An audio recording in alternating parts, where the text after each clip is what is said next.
মুহূর্তের মধ্যেই নদীটি পরিণত হলো ভয়ঙ্কর এক স্রোতে। কিন্তু আকাশে কোনো বৃষ্টি ছিল না, যা দেখে মানুষ বুঝতে পারে কয়েক মিনিটের মধ্যেই ভয়ঙ্কর কিছু ঘটতে যাচ্ছে। এরপর পাহাড়ের বুক থেকে নেমে এলো বরফ, পাথর, কাদা আর পানির বিশাল স্রোত। মুহূর্তের মধ্যেই ভেসে গেল রাস্তা, সেতু, ঘরবাড়ি, আর প্রাণ গেল বহু মানুষের। নেপালের এই ভয়াবহ ঘটনার পেছনে শুধু বৃষ্টি নয়, ছিল পাহাড় থেকে নেমে আসা বিপুল পরিমাণ পাথর, বরফ ও পানি।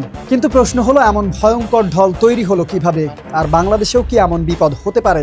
২৬ আগস্ট নেপালের তিব্বত সীমান্তের কাছে ভয়াবহ আকস্মিক বন্যা দেখা দেয়। এর কেন্দ্র ছিল লহেন্দে খোলা নামের একটি পাহাড়ি নদী। এই নদী গিয়ে মিলেছে ভটেকোশি নদীতে। প্রাথমিকভাবে ধারণা করা হচ্ছে, পাহাড়ের ওপর থেকে বরফ, পাথর ও মাটির বড় একটি অংশ নদীতে এসে পড়ে। এতে নদীর পানি চলাচলের পথ সাময়িকভাবে বন্ধ হয়ে যায়। ব্রেকিং নিউজ, Airtel এখন সার্কেল। পেছনে জমতে থাকে পানি আর ধীরে ধীরে বাড়তে থাকে পানির তীব্র চাপ।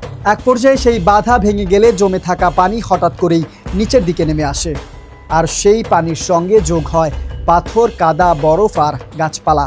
ফলে তৈরি হয় ভয়ঙ্কর এক স্রোত, যার সামনে রাস্তা, সেতু কিংবা ঘরবাড়ি কিছুই টিকে থাকা কঠিন। নেপালের এমন ঢল এত ভয়ঙ্কর কেন?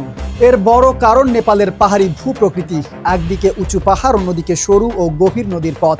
পাহাড় থেকে যখন বিপুল পরিমাণ পানি ও পাথর নিচে নেমে আসে, তখন তা চারিদিকে ছড়িয়ে পড়ার সুযোগ কমতে থাকে, বরং সরু নদীপথ ধরে দ্রুত নিচের দিকে নেমে আসে। আর সেই স্রোতের সঙ্গে যদি পাথর, কাদা ও গাছপালা মিশে যায়, তাহলে ধসের মাত্রা আরও বেড়ে যায়। এ কারণেই একটি স্বাভাবিক পাহাড়ি নদীও কয়েক মিনিটের মধ্যেই ভয়ঙ্কর হয়ে উঠতে পারে।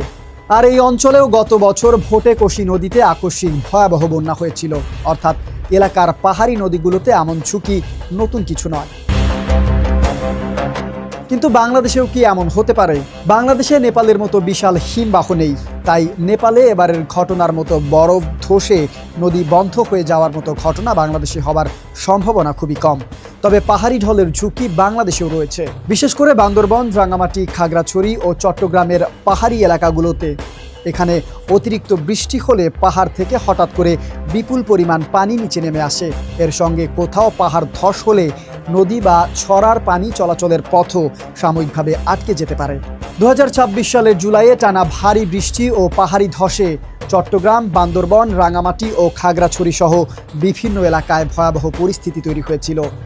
সাঙ্গু, মাতামুহুরী ও বাঘখালী নদীর পানি বিপদসীমার ওপরে উঠে যায়। পাহাড় ধসে বিভিন্ন জায়গায় সড়ক যোগাযোগও বন্ধ হয়ে যায়। বান্দরবনের পাহাড় ধসে প্রাণহানির ঘটনাও ঘটেছিল। এর আগে ২০২৩ সালে ভারী বৃষ্টির পর পাহাড়ি ঢলে বান্দরবনের বিস্তীর্ণ এলাকা প্লাবিত হয়েছিল। তাহলে বাংলাদেশের জন্য আসলে ঝুঁকি কি? নেপালের মতো হিমবাহ ধসে পড়ার ঝুঁকি বাংলাদেশে নেই, কিন্তু আছে অতিবৃষ্টি, পাহাড়ি ঢল, পাহাড় ধস এবং নদী বা ছড়ার সরু পথ। পাহাড়ের কোথাও বড় ধরনের ধস হলে সেটি কোনো নদী বা ছড়ার পানি চলাচলের পথ আটকে দিতে পারে। আর সেই বাধা হঠাৎ ভেঙে গেলে অল্প সময়ের মধ্যেই বিপুল পরিমাণ পানি নিচের দিকে নেমে আসতে পারে। তাই নেপালের এই ঘটনা বাংলাদেশের জন্য হুবহু একই ধরনের বিপদ না হলেও পাহাড়ি এলাকায় আকস্মিক ঢল কতটা ভয়ঙ্কর হতে পারে সেটা আবারও মনে করিয়ে দিচ্ছে।